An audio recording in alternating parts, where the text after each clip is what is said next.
So prayer is one of these things that is so powerful but so difficult. It's hard for us to stay motivated to be people of prayer. There's this passage of scripture in Revelation that John shares in chapter 8, verses 3 through 5, and he gives us a picture of prayer.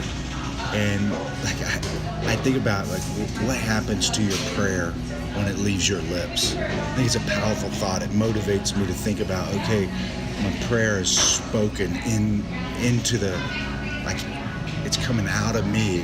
Where's it going? Well, John says that in this vision he's given by God is that there's an angel of the Lord, and that he mixes that prayer with incense. He's got a censer filled with incense, and he mixes the prayer of the saints with the incense that he's burning. And then he presents it before the Lord, and the Lord commands him to take some fire from the altar and then mix it with that prayer and hurl it back to the earth. And he says there's sounds of thunder and lightning and an earthquake. And to me, that's all symbolic of the power of God returning.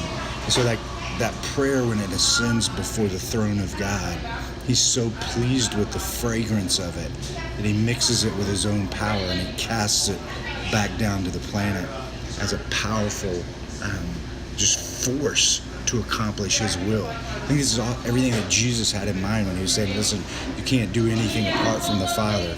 And we know that he was a person of prayer, and so that we need to be people of prayer. So when you're it helps me to think about that, to think on a daily basis, man, if I can get this out of me, it's going to ascend before the throne room of God, and God's going to return it back, and it's coming back down.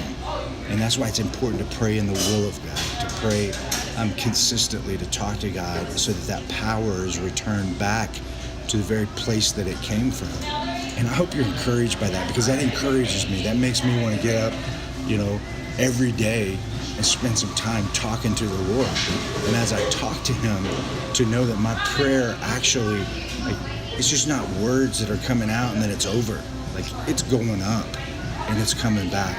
So let that picture, that vision that John gives us of the prayers of the saints, encourage and motivate you to be a person of prayer and look for that power to return to the planet. Because that's exactly the kind of lives that the Lord wants us to live, where we're filled with his power to accomplish his will as we live out our day-to-day experiences.